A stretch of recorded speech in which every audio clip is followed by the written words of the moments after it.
नमस्कार, आप देख रहे हैं कुरुक्षेत्र। मैं हूं आपके साथ आलोक। योगी सरकार पार्ट 2 लगातार अपराधियों को डर बिठाने की कोशिश और बुलडोजर को लेकर के बुलडोजर पूरी तरीके से, या यूं कहे कि बुलडोजर मॉडल जो है वो पूरी तरीके से चल पड़ा है। अपराधियों के हौसले जिस तरीके से बुलंद थे, उन्हीं अपराधियों के हौसले अब पस्त होते नजर आ रहे हैं। लेकिन इस बुलडोजर को लेकर के मुख्यमंत्री योगी आदित्यनाथ ने क्या कुछ आदेश दिया है, सबसे पहले हमारी एक रिपोर्ट देखिए।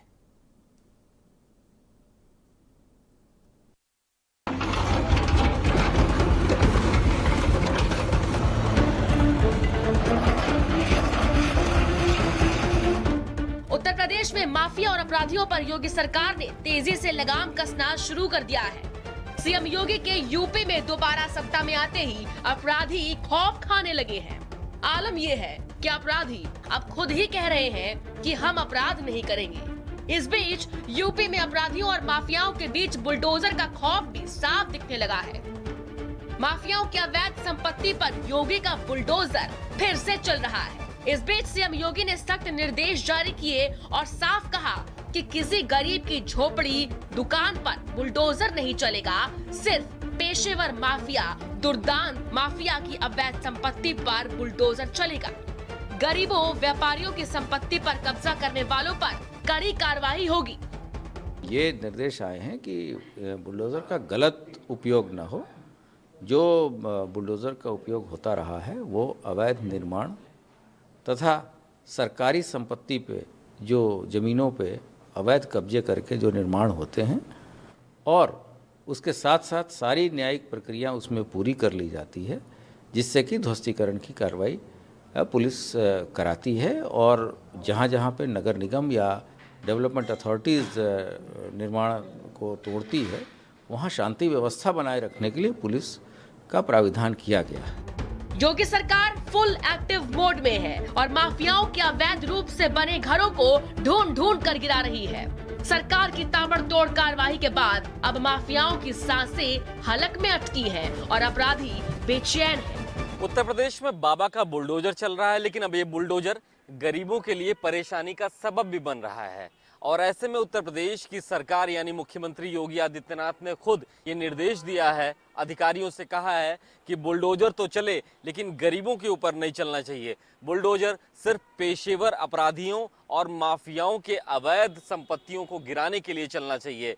दरअसल ये खबरें आई हैं इस बीच में कि सामान्य अतिक्रमण को हटाने के लिए भी अलग अलग जिलों में बुलडोजर चल रहा है, जिससे गरीबों के घर भी गिराए जा रहे हैं। तो ऐसे में मुख्यमंत्री ने संवेदनशीलता दिखाने की बात कही है। मुख्यमंत्री ने कहा है कि अधिकारियों को संवेदनशील होना पड़ेगा और बुलडोजर का उपयोग सिर्फ और सिर्फ अपराधियों के ऊपर होना चाहिए, ना कि गरीबों के ऊपर। इससे पहले गोरखपुर के एक व्यापारी की हत्या के आरोपी निलंबित पुलिस निरीक्षक की अवैध इमारत पर भी गत रविवार को बुलडोजर चलाकर उसे गिरा दिया गया। आए दिन अपराधी और माफियाओं के ठिकानों पर बुलडोजर चलाकर योगी सरकार ने साफ साफ संदेश दे दिया कि चाहे कोई कितना बड़ा 30 मार खान ही क्यों ना हो, बाबा के बुलडोजर से बच नहीं पाएगा। ब्यूरो रिपोर्ट, भारत समाचार।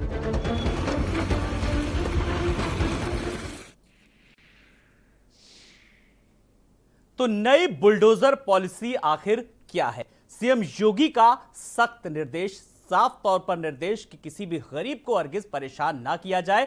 जो माफिया हैं उन पर बस खाली जो है शिकंजा कसे। ऐसे तमाम सारी चीजों का जिक्र किया है। आज हम आए हुए मेहमानों से जल्दी से परिचय करा देते हैं बिना कुछ देर किए हुए। हमारे साथ विकास श्रीवास्तव जी हैं, प्रवक्ता कांग्रेस। विकास जी नमस्कार, बहुत बहुत आपका स्वागत है। संतोष यादव जी हैं, प्रवक्ता आरएलडी। संतोष जी नमस्कार, बहुत बहुत स्वागत है। वरिष्ठ पत्रकार नावेद शिको जी हमारे साथ हैं। नावेद जी नमस्कार, बहुत बहुत स्वागत है आपका। और वेद भूषण जी भी हमारे साथ हैं, खास मेहमान, पूर्व एसीपी दिल्ली। वेद भूषण जी नमस्कार, आपका भी बहुत बहुत स्वागत है। मैं तमाम सारे सवालों और जवाबों के सिलसिले को मैं आगे बढ़ाऊं, मैं सबसे पहले प्रवक्ता आरएलडी के संतोष जी के पास आ रहा हूं। संतोष जी, जब ये यूपी में बुलडोजर मॉडल चल पड़ा है, किस तरीके से आम जनता का भी, सबसे बड़ी बात यह है कि आम जनता का भी समर्थन मिल रहा है, तो विपक्ष फिलहाल ये क्यों सवाल उठा रहा है कि किस तरीके से ये एक राजनीति हो रही है और ये एक बदले की राजनीति के तहत सब कुछ हो रहा है? आलोक जी, बात यह है कि देखो, हमारे देश में जब से जनतंत्र लागू हुआ तो मैं बहुत दूर नहीं जाता हूं, मैं अपने नेता माननीय पूर्व प्रधानमंत्री चौधरी चरण सिंह की बात करता हूँ। जब वो मुख्यमंत्री थे तो उन्होंने एक विचारधारा बनाई, उन्होंने किसानों के लिए काम किया और उनका नाम जब लिया जाता है इतिहास में तो किसान मसीहा के रूप में लिया जाता है। फिर आदरणीय मुलायम सिंह जी का आप नाम ले लीजिए, तो उन्होंने दवाई, पढ़ाई और कई चीज़ें शिक्षा फ्री किया उन्होंने, तो उनका जब नाम लिया जाता तो नेताजी के नाम से उनको लोग जानते हैं, इसलिए कि उन्होंने जनता के लिए काम किया, दवाई पढ़ाई फ्री कर दिया उन्होंने। फिर मैं कल्याण सिंह जी का नाम लेना चाहता हूँ। कल्याण सिंह जी ने अपने कार्यकाल में एक ऐसा काम किया जो अद्भुत था। हमारे देश में जो ये रजिस्ट्रेशन विभाग है वो रजिस्ट्री करने के बाद 6-6 महीना लोगों की रजिस्ट्री वापस जनता की नहीं करता था और उस पर ब्लैकमेलिंग करता था। फिर जब कल्याण सिंह जी आए तो उन्होंने एक ऐसा काम किया कि सेम डे उन्होंने कहा कि रजिस्ट्री आपको वापस करना पड़ेगा, एक उनका नाम लिया जाता है। लेकिन जब आप योगी आदित्यनाथ जी का नाम लेंगे, इतिहास जब लिखा जाएगा तो इनका नाम ये लिया जाएगा कि ये बुलडोजर बाबा के नाम से मशहूर होंगे। इन्होंने किसानों के लिए कुछ नहीं किया, नौजवानों के लिए कुछ नहीं किया। क्या किया? बुलडोजर से किसी का मकान गिरा दिया, किसी की झोपड़ी गिरा दिया, किसी का। अरे भाई, एक कानून है, कानून के तहत आप उसको नोटिस दीजिए, वो नोटिस का जवाब देगा, कोर्ट उसको खाली करने का, बेदखल करने का आर्डर करेगा। इस तरीके की एक प्रक्रिया हमारे जनतंत्र में है, हमारा संविधान है, हमारा कानून है। लेकिन जो ये बुलडोजर चल रहा है ये गैर कानूनी है। बुलडोजर गैर कानूनी तरीके से चलाया जा रहा है और गैर कानूनी है। मैं आपके चैनल से बताना चाहता हूं कि हर चीज की बेदखली की एक प्रक्रिया बनी हुई है कोर्ट में, वो अपनाया नहीं जा रहा है, बल्कि हम जिसको चाहते हैं। आपने तकनीकी एक लीगली पॉइंट भी मुझे बताए, जो आप प्रक्रिया इतनी देर से आप मुझे संतोष जी समझा रहे थे, मैंने आपकी प्रक्रिया को पूरा सुना, लेकिन आप क्या चाहते हैं कि उस प्रक्रिया को, वो परंपरा आगे बढ़ती रहे जो पिछली सरकारों में अगर बात करें जो कार्रवाई नहीं हुई, अगर अब कार्रवाई हो रही है तो क्यों बुरा लग रहा है? सीधी सी बात है। मैं ये कहना चाहता हूं आलोक जी, कि अगर आप बीजेपी में हैं, आप भारतीय जनता पार्टी के नेता हैं, तो आपके ऊपर बुलडोजर नहीं चलेगा, आपके ऊपर बुलडोजर नहीं चलेगा, आपका निर्माण अवैध नहीं होगा। और अगर आप भारतीय जनता पार्टी के नेता नहीं हैं तो आपकी नपाई जब होगी तो चाहे आपका 1 सेंटीमीटर बढ़ा दिया जाए, आधा इंच बढ़ा दिया जाए, 1 मीटर बढ़ा दिया जाए, आपकी बिल्डिंग गिरेगी। मैं ज़्यादा दूर नहीं जाता हूँ, लखनऊ में एक हमारे नेता थे समाजवादी पार्टी के, पहले बुक्कल नवाब शायद उनका नाम था, पहले उनकी बड़ी बिल्डिंगों की चर्चा हुआ करती थी। जब से वो बीजेपी में चले गए आज तक उनका नाम नहीं आता है, न उनकी बिल्डिंग अवैध है, न वो अवैध है, न उनकी जमीन अवैध है।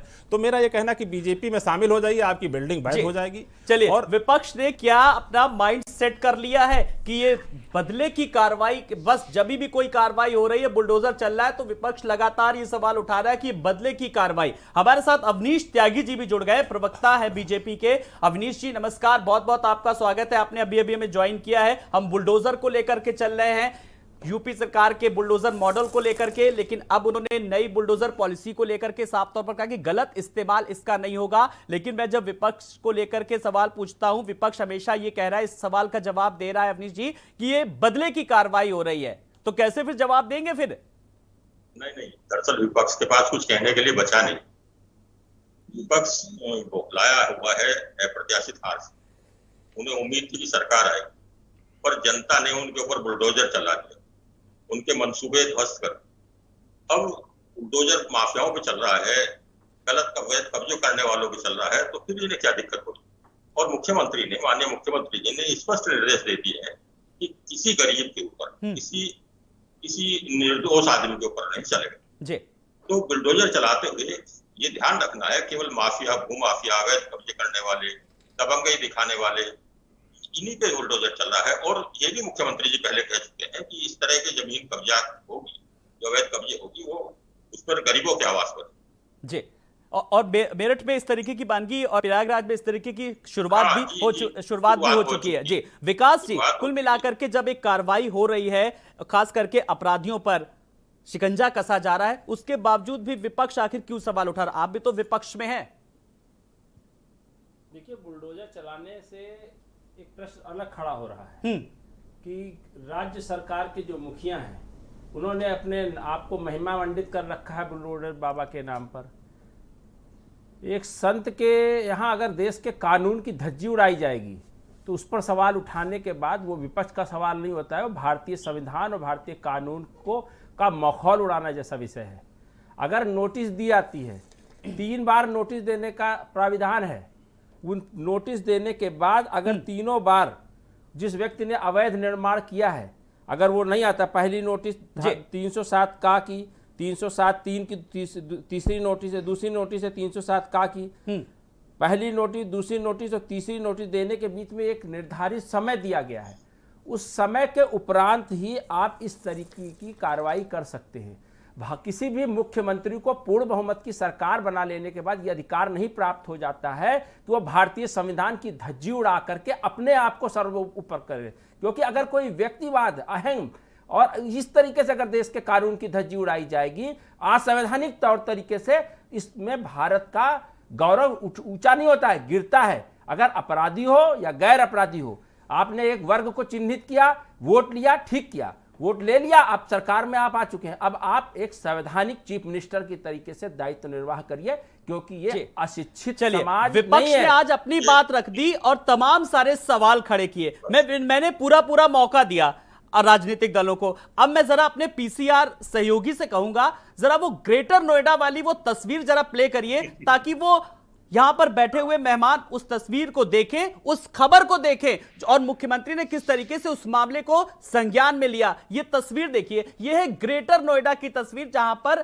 किस तरीके से एक गरीब के कारोबार पर किस तरीके से उसको ढाया जा रहा था। एक गन्ने की मशीन लगाया था, लेकिन वो ये तस्वीर सामने आई, उसने बुलडोजर के आगे वो लेट गया, रोका गया। ये तस्वीर मैं अपने दर्शकों को खास इसलिए दिखा रहा हूं क्योंकि मुख्यमंत्री योगी आदित्यनाथ ने साफ तौर पर कहा है कि अपराधियों की प्रॉपर्टी गिराई जाएगी, बुलडोजर का गलत इस्तेमाल नहीं होगा। और इस मामले को, संवेदनशीलता को समझिए। मुझे लगता है ये राजनीतिक दल अपनी बात करेंगे, लेकिन नावेद जी, आप वरिष्ठ पत्रकार हैं, ये तस्वीर देखिए। ये तस्वीर अपने आप में बहुत कुछ कह रही, जिसको लेकर के मुख्यमंत्री योगी आदित्यनाथ को भी शायद ये मामला संज्ञान में लेना पड़ा। उन्होंने कहा कि गरीबों को कोई भी किस तरीके से परेशानी नहीं होगी। जी बिल्कुल, ये बहुत गंभीर तस्वीर है और इसको लेकर मुख्यमंत्री जी का जो बयान आया है वो बहुत सराहनीय है। इस बात में कोई शक नहीं है कि बुलडोजर का जो एक सिलसिला चला हुआ है, ये माफियाओं के खिलाफ है, गुंडों के खिलाफ है, अवैध कब्जों के खिलाफ है, भ्रष्टाचार के खिलाफ है। लेकिन इस आंधी में अगर कोई गरीब सताया जाता है तो वो तस्वीर सामने मुख्यमंत्री जी के सामने आती है, तो उस तरह का एक सख्त आदेश देते हैं कि इस आंधी में कोई भी ऐसा गरीब कमजोर तबका, भले ही वो अवैध कब्जा किए हुए हो। मुख्यमंत्री की मंशा जो मेरे समझ में आ रही है कि बहुत सारी अवैध बस्तियां होती हैं, गरीबों की, दलितों की, ऐसे लोगों की जिनके सर पर छत नहीं है, जिनके पास पैसा नहीं है, वो मजबूरी में वहां पर रहते हैं। कई झोपड़ियां ऐसी होती हैं, इस तरह कई दुकानें अतिक्रमण के तहत जो है, हमारे पास कोई रोजी रोटी नहीं, हमने फुटपाथ पे छोटा सा ठेला लगा दिया, उसका ठेला पलट दिया जाए, झोपड़ी को बुलडोजर से तोड़ दिया जाए, ऐसा ना हो। मुख्यमंत्री जी ने ऐसा आदेश किया है। जो आपने तस्वीर दिखाई, ये बहुत मार्मिक है कि एक गरीब का जो छोटा सा कारोबार था, उस रॉ में, उस आंधी में अगर अधिकारियों ने इस तरह की 100 में 1-2 कार्रवाई हो गई है तो मुख्यमंत्री जी ने उसको संज्ञान में लिया। ये बहुत सराहनीय बात है। मैं एक बात कहना चाहूंगा कि जिस बुलडोजर की वजह से भारतीय जनता पार्टी को बहुमत मिला, प्रचंड बहुमत मिला, उसकी मंशा जो मेरे समझ में आती है कि भाजपा की और योगी आदित्यनाथ की मंशा क्या थी, तो ये मंशा है कि भ्रष्टाचार के खिलाफ, माफियागिरी, गुंडागर्दी, अनियमितताओं के खिलाफ, ये सारी चीजों के खिलाफ एक प्रतीक है बुलडोजर। बुलडोजर का मतलब वो नहीं जो आप तस्वीर दिखा रहे हैं। बुलडोजर का मतलब ये भी है कि अगर कहीं पर कोई भ्रष्टाचार हो रहा है तो उसके खिलाफ जो कार्रवाई हो रही है वो भी बुलडोजर है। तो उसको एक बिल्कुल सवाल ये कि भ्रष्टाचार के खिलाफ अगर आवाज उठाई जाती है तो विपक्ष को क्यों इतनी मिर्ची लगती है। मैं विपक्ष के पास आऊंगा, लेकिन मैं वेद भूषण जी, पूर्व एसीपी दिल्ली हमारे साथ जुड़े। वेद जी, आपने राजनीतिक दलों की भी बात सुनी, वरिष्ठ पत्रकार नावेद जी की भी बात सुनी। आप इस कार्रवाई को किस नजरिए से देख रहे हैं? सबसे पहले मैं जरा आपकी टिप्पणी चाहूंगा। आलोक जी, कहावत है देर आए दुरुस्त आयत। कम से कम जो पिछले 50 साल से, 5 दशक से पूरे हिंदुस्तान में, मैं यूपी की बात नहीं कर रहा, पूरे हिंदुस्तान में जिस तरह से भू माफियाओं ने कब्जे किए हैं, और ये बहुत अच्छी शुरुआत है और लीगल है। अभी आपके चैनल पर कुछ लोग बोल रहे थे गैर कानूनी है, तो क्यों नहीं high court, supreme court Delhi में मौजूद है और कोर्ट में उनकी बात सुनी जाएगी। क्यों सरकार उन भूमाफियाओं को रिक्वेस्ट करे, खुशामद करे, उनको नोटिस भेजे, क्यों ना उनको खिलाफ बुलडोज किया जाए। बल्कि पहला फेज जो कहा गया था वो बुलडोजर बाबा नाम रखा था, वो दूसरी पार्टी ने रखा था। मैं कोई पॉलिटिकल आदमी नहीं हूं, पर अब उनका नाम डायनामाइट बाबा होने जा रहा है। और यदि वो हिंदुस्तान के प्रधानमंत्री बन गए तो शायद बहुत बड़ा बवाल होगा, उससे बड़े डायनामाइट फटेंगे। जिस तरह से, क्योंकि इस खेल के अंदर करोड़ों लाखों करोड़ रुपया इन्वॉल्व होता है। आम आदमी तो उसकी कहानी एक अलग कहानी है, परंतु जो लोग ये बड़े मुंह माफिया हैं जिनके खिलाफ पूरे यूपी में बुलडोजर चल रहा है, ये आम आदमी नहीं है, ये गरीब लोगों को प्लॉटिंग करते हैं, बेचते हैं, एग्रीकल्चर जमीनों का रूप कन्वर्ट कर देते हैं। तो इन लोगों के खिलाफ क्या इनकी रिक्वेस्ट या गुहारी की जाए, बल्कि इनके साथ इससे ज्यादा स्ट्रांग होना चाहिए। आलोक जी, मैं एक कदम आगे जाने की बात कर रहा हूं, क्योंकि आगे होना चाहिए। मैं संतोष जी के पास आ रहा हूं। संतोष जी, आपने सुना कि एक कदम आगे होना चाहिए। किस तरीके से अगर भ्रष्टाचारियों पर अगर लगाम लगाई जा रही है, सरकार ने एक शुरुआत की है, तो आपको तो उसका समर्थन करना चाहिए। आप विरोध कर रहे हैं उसका, और आप तमाम सारे तर्क भी दे रहे हैं क्योंकि आप कानून के अच्छे जानकार हैं। आलोक जी, बात ये नहीं है, देखो, राजा करे सो न्याय राजा के लिए लागू होता था। जब राजा हुआ करते थे तो वो जो भी करें उनको न्याय मान लिया जाता था। लेकिन अब जनतंत्र है, हमारा संविधान है, संविधान में, जनतंत्र में, लोकतंत्र में हमको आस्था है, हम उसी पे चलेंगे। हम कोई आदमी बुलडोजर चलाए, कोई किसी को ठोक दे, कोई किसी को गोली मार दे, तो हम उसका समर्थन नहीं कर सकते। नहीं, आप लोकतंत्र की दुहाई देते हैं। पिछली सरकारों ने जो चल दिया वही उसी ट्रैक पे चलना है क्या आगे? सिस्टम को थोड़ा बदलना भी तो है। नहीं, सिस्टम को बदलना, फिर संविधान बदलिए, आप कानून बदलिए। नहीं, संविधान बदलिए, कानून बदलने की बात क्यों करते हैं? कानून बदलिए, फिर कानून बदलिए। एक व्यवस्था परिवर्तन भी तो कोई चीज होती है। क्या आप राजा हैं? जी, राजा नहीं है। आपको विधानसभा से कानून पास कराने के बाद ही कुछ कार्रवाई करने का अधिकार आपको प्राप्त है। आप किंग नहीं हैं। जी, किंग के जमाने में यह होता था कि जो राजा का है वही कानून हो जाता था। लेकिन आज आपको आप कह रहे हैं कि विपक्ष के कहने पर विपक्ष जैसा चाहेगा वैसा होगा क्या? अवनीश जी, अपनी बात रखिए। मेरा कहना वो कानून का कहना है, कानून का राज स्थापित है। आप कानून के जानकार हैं, इसलिए आप कानून, लेकिन आप सिस्टम में भी तो बदलाव चाहते हैं। अवनीश जी, अपनी बात रखिए। मैं कह रहा हूं कि जो अवैध कब्जे करने वाले हैं, केवल उन्हीं पे बुलडोजर चल रहा है।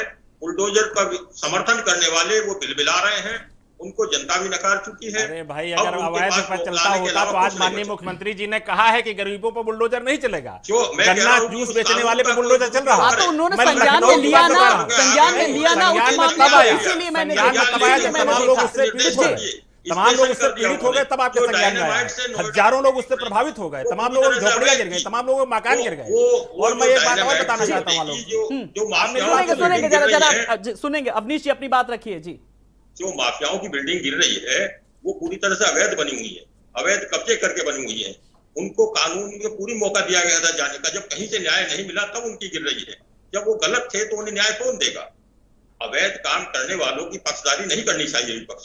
विपक्ष को चाहिए कि ऐसा मौका आया है जब गरीब की सुनवाई हो रही है, गरीब माफिया वाले करने वाले, अवैध कब्जा करने वालों पे कार्रवाइयां हो रही है सख्ती से, तो विपक्ष को नकारात्मक राजनीति छोड़ के सकारात्मक काम करना चाहिए और नए उत्तर प्रदेश की तरह बढ़ाने का कदम इनको समर्थन के साथ आना। जब नए उत्तर प्रदेश के बढ़ते कदमों की ओर बात कर रहे हैं, नावेद जी, मैं इस सवाल का जवाब आपसे चाहूंगा। बीच में शहजील इस्लाम की बात करें, उनका किस तरीके से अवैध पेट्रोल पंप ढाया गया, बताया जा रहा था कि नक्शा भी उनका नहीं पास हुआ था। लेकिन नक्शा तो बहुत पुराना था, बहुत पहले से पेट्रोल पंप चल रहा था, लेकिन कार्रवाई उसके बाद हुई जब उन्होंने कहा था कि अब बंदूक से उनकी धुआं नहीं, अब गोलियां निकलेंगी, जिस तरीके से ऐसा बयान दिया था, उसके बाद ये कार्रवाई हुई। इसलिए थोड़ा सा पॉलिटिक्स कहीं ना कहीं शुरू हुई ज्यादा। जी बिल्कुल, देखिए, कार्रवाई हुई और कार्रवाई इस पॉइंट पे तो नहीं हुई, कागजी तौर से तो इस पॉइंट पे ही हुई है कि उनका नक्शे में गड़बड़ थी, कहीं ना कहीं वो अवैध था। देखिए, एक बात को समझना होगा, पूरे देश में, उत्तर प्रदेश में बुलडोजर की सराहना की जा रही है। बुलडोजर मतलब अवैध कब्जों के खिलाफ, भ्रष्टाचार के खिलाफ, गलत कामों को ध्वस्त करने का एक प्रतीक मान लिया गया है बुलडोजर। तो जनता इसको स्वीकार कर रही है और जनता ने इस बुलडोजर की कार्रवाई को लेकर वोट दिया, बहुमत दिया, समर्थन दिया। एक चीज को समझिए। दूसरी बात यह कि कोई भी देश का, प्रदेश का, दुनिया का व्यक्ति इस बात के खिलाफ नहीं आएगा कि बुरी चीज के खिलाफ अगर कोई कार्रवाई हो रही है तो गलत हो रही है। ऐसा तो कोई भी नहीं कहेगा, विपक्षी भी यह बात खुल के नहीं कह सकता। लेकिन दो चार बिंदु हैं जो सामने आ रहे हैं जनता के बीच से भी, और उस बात पर भी विचार करना चाहिए। एक चीज, पहली चीज तो ये कि जो विपक्षी दल कह रहे हैं, और अभी हमारे दो साथियों ने भी ये बात कही कि कार्रवाई होना चाहिए, लेकिन कुछ लोगों के खिलाफ नहीं हो रही है। मैं सरकार के सामने सवाल नहीं उठा रहा हूं, मैं विपक्षियों के उस सवाल से ही एक सवाल पैदा हुआ है कि अगर आपको लग रहा है कि उत्तर प्रदेश में कई ऐसी अवैध संपत्तियां हैं जो गुंडे बदमाशों ने बनाई है, अवैध कमाई से और अवैध कब्जे पर बनाई गई है। तो विपक्ष क्या हाथों में चूड़ियां पहने हुए, हाथ काम नहीं कर रहे हैं उनके, पैर आंख कान कोई काम नहीं कर रहा है। आप एक सूची जारी करिए, आप सत्ता के सामने लाइए कि आपने यहां पर बुलडोजर चलाए, यहां भी चलाइए, आपके पास कोई मटेरियल नहीं है। एक चीज, दूसरी चीज में मुझे 1 मिनट का समय और दे दीजिए। मैं एक बात ये कहना चाहूंगा कि जैसे मैं थोड़ी देर के लिए मान लीजिए कि मैं एक बहुत भ्रष्ट बिल्डर हूं और मैंने कब्जा किया और अवैध तरीके से मैंने बहुत बड़ी बिल्डिंग तैयार कर दी, और जब मैं बिल्डिंग तैयार कर रहा हूं तो मैंने आम जनता, वो गरीब जनता जिसने जीवन भर अपने खून पसीने से 20-30 लाख रुपए इकट्ठा किए थे कि हमारा अपना घर हो, अपना आशियाना हो, उसने उस बिल्डर को दिया। वो क्योंकि आम जनता इतनी जानकार नहीं थी, उसका पूरा बायोडाटा उसने नहीं देखा था कि क्या क्या तकनीकी पॉइंट थे, उसने अपना एक फ्लैट बुक करा लिया। उसके बाद अगर वो बुलडोजर चल गया और फ्लैट पर, तो उन सपनों को भी देखिए जिस गरीब आदमी ने उसको पैसा झोंका था। इस पॉइंट पे बात करना चाहिए। दूसरी आधा मिनट और, कि जो बिल्डिंगें तोड़ी जा रही है उसका सदुपयोग हो, वो सरकार के कब्जे में आ जाए, गुंडों बदमाशों को सख्त सजा मिले, उससे दूर कर दिया जाए। लेकिन उसके गौशाला बना लिए, गरीबों को बस्ता दिए उस बिल्डिंगों में जिसमें इस देश के पसीना लगा है मजदूरों का, जिसमें इस देश की संपदा लगी हुई है, उसको आप ध्वस्त करने का क्या मतलब है? आप अपने कब्जे में लेकर उसका सदुपयोग। ये एक बहुत वाजिब सवाल उठाया, इस पर भी मैं जवाब लूंगा। लेकिन नावेद जी, जिस तरीके से आपने कहा कि मान लीजिए कि मैं एक भ्रष्ट बिल्डर हूं, अगर आप भ्रष्ट बिल्डर हैं तो रेरा का शिकंजा आप पर भी चलेगा, मान लीजिए। मैंने भी यही कहा कि मान लीजिए विकास जी। लेकिन जो नावेद जी ने एक सवाल कहा कि बहुत विपक्ष की जो अहम भूमिका है, आप भी आवाज उठाइए, आप भी सुझाव दीजिए, यहीं से आज शुरुआत करिए। मैं आपको एक मौका दे रहा हूं आज। देखिए, एक तो कांग्रेस पार्टी अभी इस योगी जी के किसी भी कृत्य पर अभी महीना 2 महीना कुछ नहीं बोलेगी, क्योंकि इन्होंने पिछला 5 साल पूरा किया है। ये अवैध कब्जों की जिम्मेदारी भी योगी जी पे आती है।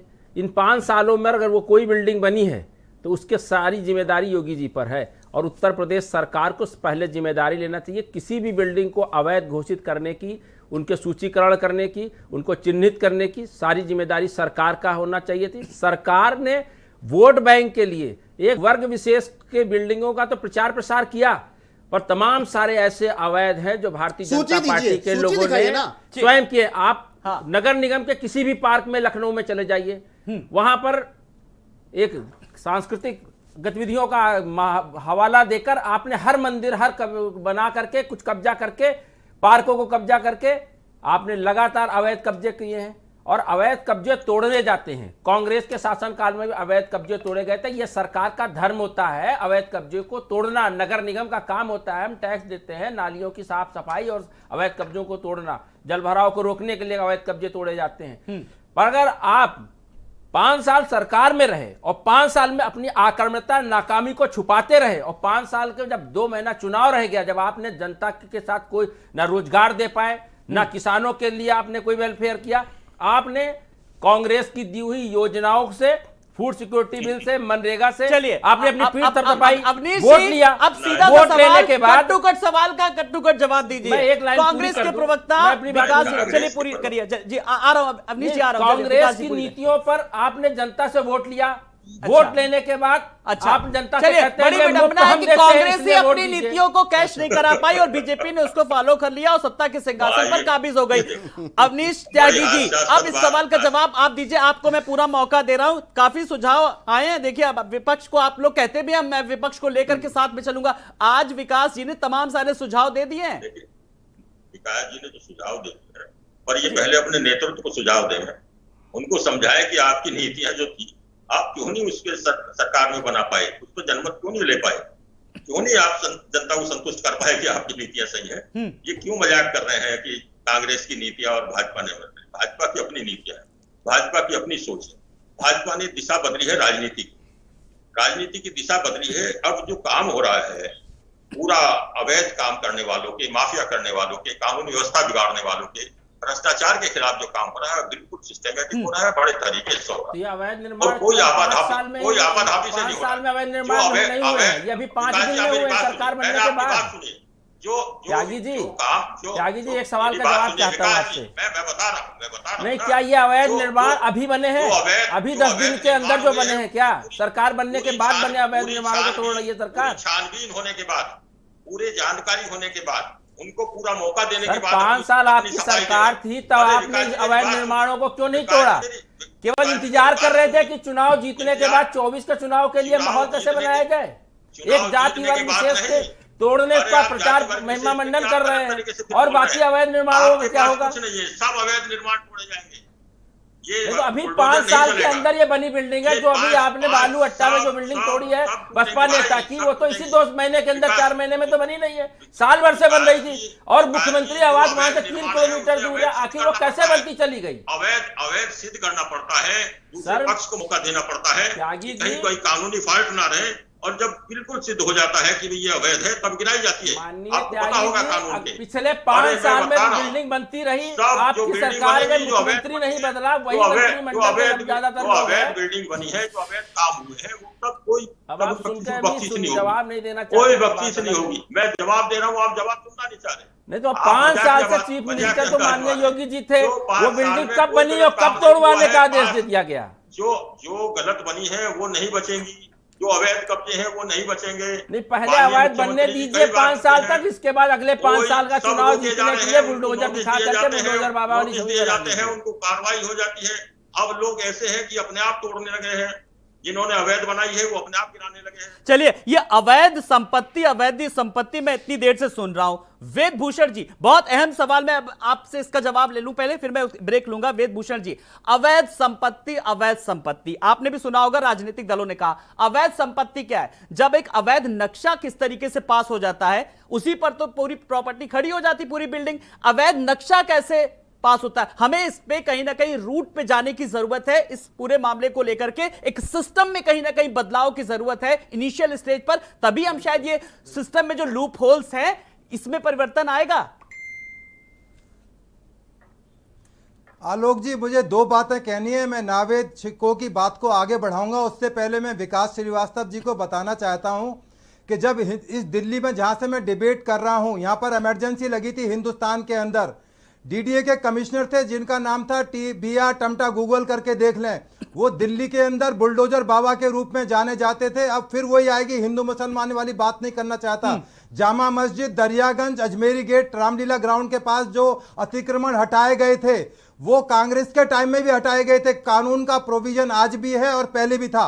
अब मैं आता हूं शिको साहब की बात, उनकी बात आगे बढ़ाता हूं। इसमें यह शुक्र है कि अभी इन लोगों से मुआवजा वसूल नहीं किया जा रहा। जो सिविक अथॉरिटीज हैं उनकी जिम्मेदारी है। ये जो बुलडोजर पर खर्चा आ रहा है, जो अवैध संपत्तियों को इन्होंने पैसा बनाया, इनसे किराया वसूल करके इनको बेचा गया, इनसे जो अनैतिक पैसा इकट्ठा किया गया, इनसे रिकवरी की जानी चाहिए। मैं आगे की बात कर रहा हूं, मैं बुलडोजर तक सीमित नहीं हूं। अभी इनको जवाब देना पड़ेगा कि इन्होंने अथाह संपत्ति जो इकट्ठी की है इन अवैध प्रॉपर्टियों के किराए से, बेचने से, इनसे रिकवरी हो। मैं सरकार से डिमांड करता हूं, यूपी के सरकार से, कानून का पूरा उपयोग अभी भी नहीं हो पा रहा है। बुलडोजर से आगे की बात कर रहा हूं। चलिए, बुलडोजर से मैं आगे की बात करूंगा, लेकिन अब जनता की उम्मीदें और भी ज्यादा बढ़ती जा रही है और बुलडोजर पर नया ऑर्डर जिस तरीके से आया, उम्मीदें जाहिर सी बात है कि बढ़ती जा रही है। मैं यहां पर एक ब्रेक के लिए रुक रहा हूं।